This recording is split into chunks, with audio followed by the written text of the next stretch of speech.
বিয়ের বছরখানেক পরে যখন সরকারি চাকরি হলো, হাঁপ ছেড়ে বাঁচল শোভন। নাবিলার সাথে তার সম্পর্কটা ঠিকঠাক গড়ে ওঠেনি এক বছরেও। ইদানিং একসাথে থাকতে যেয়ে হাঁপ ধরে যাচ্ছে তার। সরকারি চাকরিটা যেন তাকে বাঁচিয়ে দিল, নতুন করে শ্বাস নেওয়ার সুযোগ করে দিল। মাস্টার্স পাশ করে একটা বেসরকারি প্রতিষ্ঠানে চাকরি পেয়েছিল শোভন। চাকরি পাওয়ার পর থেকে মা বিয়ের জন্য পিড়াপিড়ি শুরু করলো। শোভনের অবশ্য বিয়ের ইচ্ছে ছিল না। ইউনিভার্সিটি লাইফে একটা সম্পর্ক ছিল তার। 3 বছরের সম্পর্কটাকে নিয়ে বেশ সিরিয়াস ছিল। ভেবেছিল পড়ালেখা শেষ করে একটা চাকরি পেলেই পছন্দের মানুষটাকে ঘরে তুলবে, কিন্তু তার ভাবনাকে বাস্তব রূপ দেওয়ার সুযোগই দেয়নি রিপা। রিপা তার কথিত প্রেমিকা, যে তাকে কিছু না জানিয়ে অন্য আরেকটা সম্পর্কে জড়িয়ে গেছিল। জীবনে প্রথমবারের মতো ধাক্কা খেয়েছিল শোভন। কেউ কাউকে এভাবে ধোঁকা দিতে পারে জানাই ছিল না শোভনের। মধ্যবিত্ত পরিবারের ছেলে সে। বাবা সরকারি চাকরিজীবী, মা গৃহিণী, 2 ভাই 2 বোন, আর বাবা মা নিয়ে তাদের পরিবার একদম ঝামেলাবিহীন। অভাব ছিল না, আবার প্রাচুর্যের ছড়াছড়িও ছিল না। সবচেয়ে বড় কথা, তাদের চিন্তা ভাবনায় কোনো জটিলতা ছিল না। সেই তার জীবনে এরকম ধোঁকা মানতে ভীষণ কষ্ট হলো শোভনের। মুভ অন করতে বেশ বেগ পেতে হয়েছিল শোভনকে। ক্ষতিপূরণ হিসাবে মেয়েদের উপর বিশ্বাসটা হারিয়েছিল চিরদিনের মতো। এর ফলাফল হলো সেই রিলেশনের পর 5 বছর কেটে গেছে। নতুন করে কারোর সাথে সম্পর্কে জড়ানোর কথা চিন্তা করেনি। অনেক অফার পেলেও বিশ্বাসের কারণে কোথাও এগোতে পারেনি। তাই মা যখন বিয়ের কথা বলল, তখন বেশ দ্বিধায় ছিল শোভন। মেয়েটা কেমন হবে, আদৌ তার সাথে অ্যাডজাস্ট হবে কিনা, লয়াল থাকবে কিনা, নানান ভাবনা শোভনকে দ্বিধান্বিত করে। তাই মা বেশ কয়েকটা পাত্রী দেখানোর পরও শোভন মন স্থির করতে পারে না। ওর মা একদিন জানতে চেয়েছিল তার কোনো পছন্দ আছে কিনা। শোভন মাথা নেড়েছিল। মা প্রশ্ন করেছিল, তাহলে সমস্যা কোথায়? প্রেমের ব্যাপারটা পরিবারের কেউ জানতো না, আর শোভনও বলেনি কাউকে। সেজন্য মায়ের প্রশ্ন এড়িয়ে গেল শোভন। দিন কতক বাদে মা তার বান্ধবীর মেয়ে নাবিলার সাথে শোভনের বিয়ের সম্বন্ধ আনলো। শোভনকে জানানো হলো মেয়েকে তাদের সবারই ভালো লেগেছে। নিজের কোনো পছন্দ না থাকায় শোভনও মানা করল না।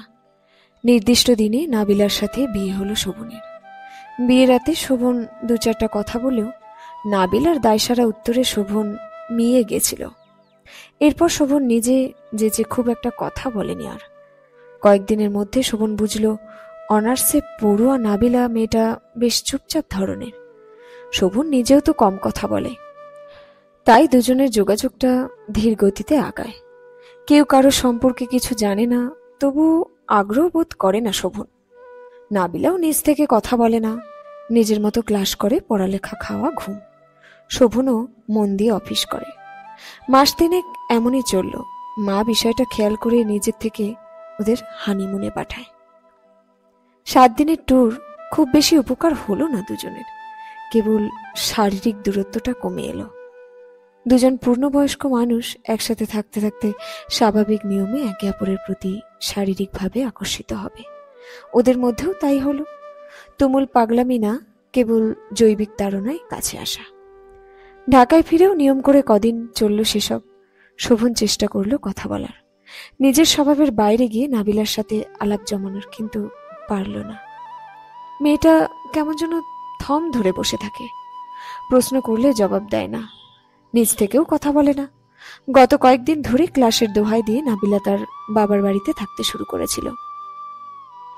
মাঝে মাঝে নিয়ম করে তাদের বাসায় আসে। বিরক্ত হলেও কিছু বলে না শোভন, হাল ছেড়ে দেয়। মেয়েদের মন বোঝা তার কর্ম নয়। বুঝলো বিয়ের সিদ্ধান্ত আসলে ভুল ছিল। হতাশ শোভন সব ভুলে নিজের কেরিয়ারে মন দেয়, নিজেকে ব্যস্ত রাখার চেষ্টা করে। নিজের চাকরির পাশাপাশি সরকারি চাকরির চেষ্টাও করছিল। তাই পড়ালেখা শুরু করলো সিরিয়াসলি। অবশেষে বছর গড়াতেই শোভনের সরকারি চাকরি হলো। ঢাকা থেকে বহুদূরে রংপুর পোস্টিং হওয়াতে মনে মনে হাঁপ ছেড়েই বাঁচল। যাক, এখন আর বাড়ির লোকের সামনে নাবিলার সাথে স্বামী স্ত্রীর অভিনয়টুকু করতে হবে না। মাকে জানাতেই মা হৈ হৈ করে উঠলেন, আরে তুই একা একা ঢাকার বাইরে থাকবি কি করে? নাবিলা যাবে না? শোভন মাকে বাধা দিল, না মা, নাবিলার অনার্স ফাইনাল পরীক্ষা না হলে ও যাবে কি করে? ফাইনাল ইয়ারের ক্লাস তো মিস দেওয়া যাবে না। কিন্তু তুই একা ম্যানেজ করবি কি করে? মাকে সান্ত্বনা দেয় শোভন। সমস্যা হবে না মা, ওখানে আমি আলাদা কোয়ার্টার পাবো, লোক আছে কাজের, একা না আমি। তবু মায়ের কণ্ঠে দ্বিধা। শোভন সান্ত্বনা দিল, তুমি ভেবো না, আমি থাকতে পারবো। মাকে বোঝালেও নিজেকে বোঝাতে বেশ বেগ পেতে হয় শোভনের। সে ভেবেছিল নাবিলা অন্তত একবার তার সাথে আসার কথা বলবে, কিন্তু মেয়েটা কিছুই বলল না। কেমন যেন অভিমান হলো শোভনের। এ কেমন মেয়ে, স্বামীর প্রতি কোনো টান নেই। ওকে কি জোর করে বিয়ে দেওয়া হয়েছে? বিদায় বেলায় তাই নাবিলাকে এড়িয়ে গেল শোভন। রংপুরে শোভনের 3 রুমের সরকারি কোয়ার্টারের সাথে একটা কাজের ছেলেও আছে। নতুন চাকরি, সব বুঝে উঠতে দিনগুলো ব্যস্ততায় পার হয় তার। অনেক সময় শুক্র শনিবার অফিস করতে হয় ওর। এই ব্যস্ততায় টুকটুক করে নিজের বাসাটা গুছিয়ে নিচ্ছে সে। ফার্নিচার আর আসবাব কিনছে একটা দুটো। মাঝে মাঝে সুযোগ পেলে রংপুর শহরটা ঘুরে দেখে, নদীর পাড়ে যেয়ে বসে থাকে। সত্যি বলতে ওই সময়গুলো নিজেকে একাকী লাগে তার। সঙ্গীর অভাব টের পায়। ফোনটা বের করে নাবিলার নাম্বারে ডায়াল করে আবার কেটে দেয়। ভীষণ অহমে লাগে শোভনের। রংপুর পৌঁছে নাবিলাকে ফোনে জানিয়েছিল সে। এরপর এখানে আসার 2 মাস হয়েছে, অথচ একবারের জন্য ফোন দেয়নি নাবিলা। মায়ের সাথে কথা হলে মা জানতে চান নাবিলার সাথে তার কথা হয় কিনা। শোভন মিথ্যে বলে যে হ্যাঁ, কথা হয়। এভাবেই কেটে যায় আরো 3 মাস। মা বারবার ঢাকায় যাওয়ার কথা বললেও এটা সেটা বলে কাটিয়ে দেয় শোভন। আসলে সে নাবিলার মুখোমুখি হতে চায় না। বিবাহিত হয়েও ব্যাচেলরের জীবন কাটানো কত কঠিন এটা তার চাইতে ভালো কে বুঝবে। শোভন ভাবছে বিয়েটা নিয়ে নতুন করে ভাবতে হবে। জোর করে সম্পর্ক টেনে নেওয়ার কোনো মানে নেই। নাবিলা না চাইলে তারা সেপারেশন যাবে, কিন্তু মেয়েটা কি চায় সেটাই তো জানে না সে। নাবিলা মুখ ফুটে বলুক সে কি চায়, শোভন তাকে তাই দেবে। এলোমেলো ভাবনায় তার অবসর কাটে। শুক্রবার কাজের ছেলের হাতের খিচুড়ি আর মোরগের ঝোল খেতে খেতে মায়ের হাতে রান্না মিস করে শোভন। ভাবছে নাবিলার সাথে অভিমান করে নিজেকে কষ্ট দিচ্ছে। সামনের সপ্তাহে ছুটি আছে, 2 দিন ঘুরে আসবে ঢাকা থেকে। কিন্তু পরক্ষণেই নাবিলাকে মনে করে মন বিষিয়ে ওঠে। খাবার অরুচিকর ঠেকে তার। হাত ধুয়ে বিছানায় গা এলিয়ে দেয়। স্যার, ও স্যার, ওঠেন, মেহমান আসছে। শোভন ধরপড়িয়ে উঠে বসল। দরজার ক্রমাগত টোকা পড়ছে। দ্রুত দরজা খোলে। কিরে টুকু, কি হয়েছে? স্যার, আপনার মেহমান আইছে। মেহমান এসেছে? তার কাছে সেরকম তো কোনো কথা ছিল না।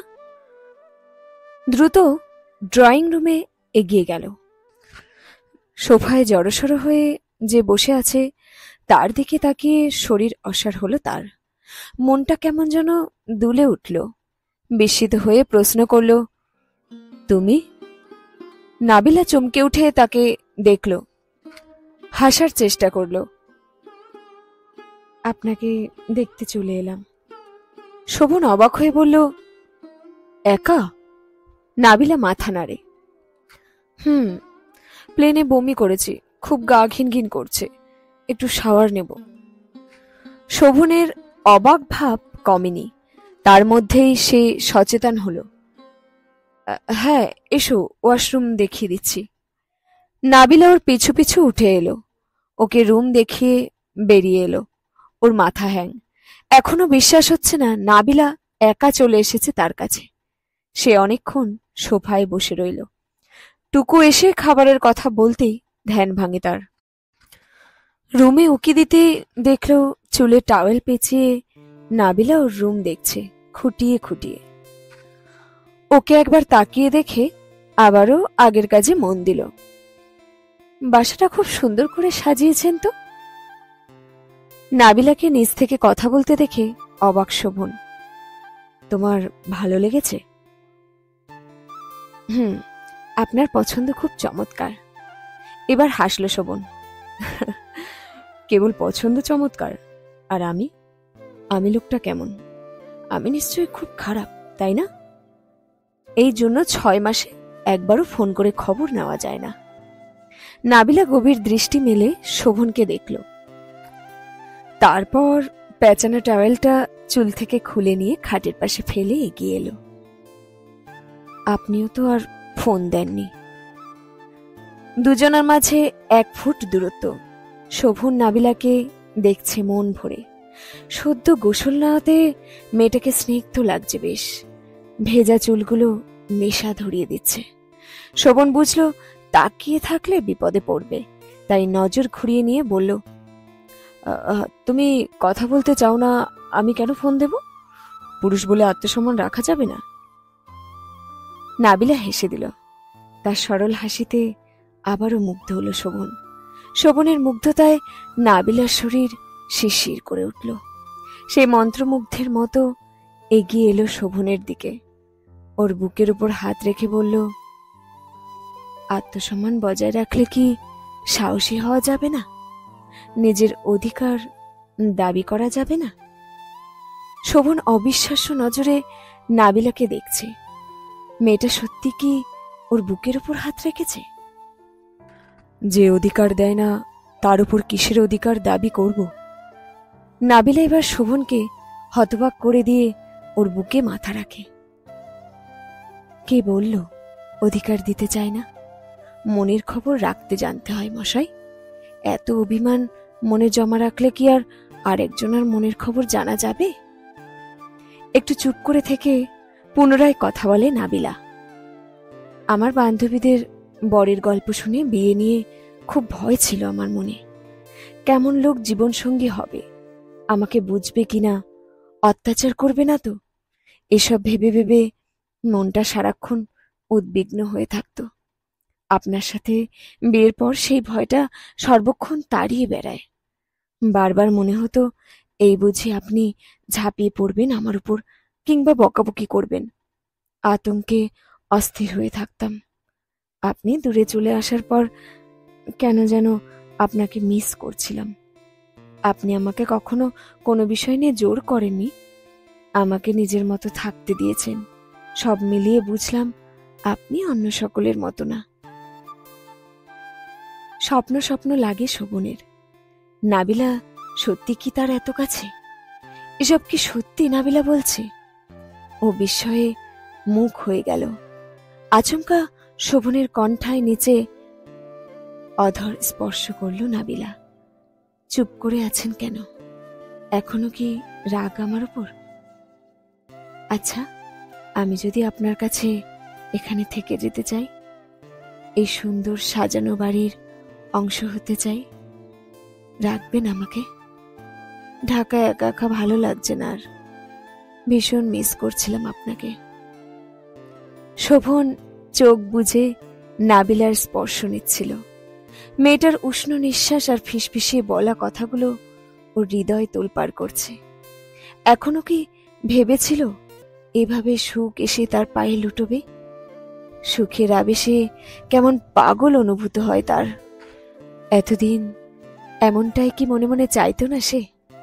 শোভন নাবিলা নামক মদিরার নেশায় চুর হওয়া গলায় বলল, এই সাজানো বাড়ি, সব আসবাব, এসব কিছু তোমার।